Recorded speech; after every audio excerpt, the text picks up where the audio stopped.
don't know about you, but there's nothing that gets my blood pumping when it comes to video games quite like a good action game. And no, I'm not talking about video games with action. I'm aiming my crosshair at a very specific type of game here. Games with a central and essential focus on combat. And while I'm primarily talking about combat of the up-close and personal variety, there's room in here for some gunplay as well. So sit back and settle in, because these are the 10 best action games of all time. Back in 2008, it was hard to even imagine an action game that was faster and more frenetic than the original rebooted Ninja Gaiden on the Xbox. But then came in Ninja Gaiden 2. Despite holding on to the same core combat system of light and heavy attacks and fighting game-esque combo inputs as its predecessor, Ninja Gaiden 2 actually had a much different feel to it. It was much more linear, the action was almost non-stop, and a new health system would restore your health at the end of every combat encounter up to a certain point, leading to these intense struggles where the end of every battle was an absolute relief. The level design wasn't quite as strong as the first go-around, but the slick animations, smooth action, and rewarding combat of Ninja Gaiden 2 are enough to sneak it onto this list. Some may look at Vanquish and say, "Hey, that's not an action game, that's a third-person shooter." And to that I say, if you're playing Vanquish like a standard third-person cover-based shooter, I mean, let's be honest, you're doing it wrong. Vanquish is an action game through and through, and it's one of the best. Like many other action games, it relies on constant movement, skillful use of your unique abilities, in this case your high-speed dash and the ability to briefly slow down time, and knowledge of specific enemy types and how to best defeat them. It's Platinum games at their most platinum, and to this day, there still isn't anything quite like it. God of War 3 represents the pinnacle of the classic style of God of War, a style that on the surface level is defined by hard-hitting ultra-violence, but on a deeper level is actually surprisingly strategic. Just about every enemy had specific nuances to their design, and if you knew about those nuances, it would either make them much easier to fight or provide Kratos with some sort of utility. The Gorgon's petrification stare could be parried and used against other enemies. Smaller enemies could be used as battering rams for safe damage. Minotaurs could always be executed for a health boost when you needed it. Harpies could be grappled to in order to stay in the air and avoid dangerous situations on the ground, and much more. Beyond just the combat though, God of War 3 is notable because it's the total package. Great combat, great story that wraps up a trilogy, amazing music, and one of the most visually impressive games of the PlayStation 3 era. My vengeance ends now.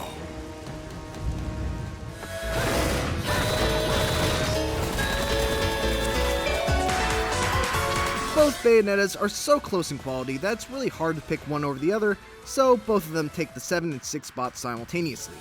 Bayonetta succeeds on just about every level as an action game.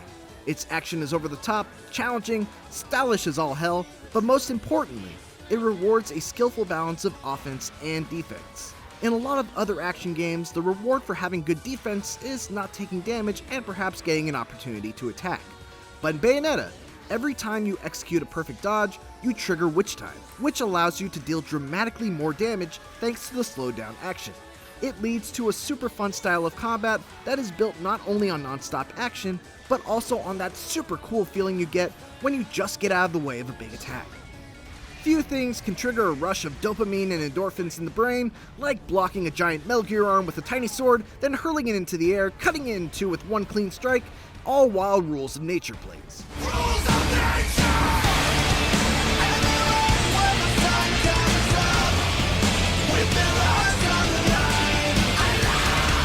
Metal Gear Rising is just effortlessly cool, with super fluid movement and combat, the ability to slice through just about anything, and a fast ninja run that makes you feel like a Jedi with the ability to deflect bullets automatically.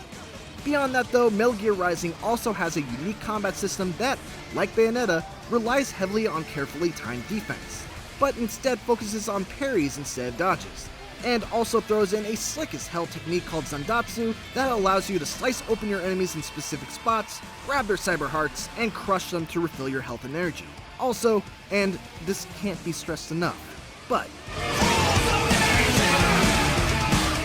put simply, Devil May Cry 3 had been one of the gold standards of the action genre ever since it was released back in 2005. The mark that it has left in the action genre is absolutely indelible. There's just a level of freedom present in Devil May Cry 3 when it comes to the ways in which you can play around with its combat that is wholly unique in video games. It's an action game with a combat system that features a level of depth and complexity typically reserved for fighting games, all without sacrificing its appeal to those who aren't necessarily interested in digging that deep. On top of all that, it's got arguably the best story in the series, inarguably the coolest cutscenes, fantastic music, an extraordinary arsenal of weapons, multiple characters to play as, and of course, great unlockable difficulties that encourage multiple playthroughs. Devil May Cry 5 represents the near perfection of everything that the series had been building towards ever since the original DMC released way back in 2001. It's stylish action at its best, featuring 3 distinct playstyles that are all fun in their own way, a fantastic progression of abilities that makes you feel like an absolute god by the time you reach the end, and 2 generations worth of quality of life improvements that just make it a more fun game to play than Devil May Cry 3. While Nero was introduced in Devil May Cry 4, a game that just missed this list by the way, he feels fully complete in Devil May Cry 5 with the addition of his Devil Breakers, which add a level of customization and variety to his gameplay that make him feel worthy of sharing the spotlight with Dante. While Devil May Cry always served as the prototypical stylish action game, Ninja Gaiden Black offered something different. It is hyper-focused on non-stop aggression, with enemies that would just absolutely smother you with a barrage of sword slashes, shurikens, gunfire, rockets, and all other forms of nastiness. But fortunately, Ninja Gaiden Black is great about providing you with the tools necessary for dealing with its intense difficulty. Ryu Hayabusa's movement feels better than just about any other action game out there.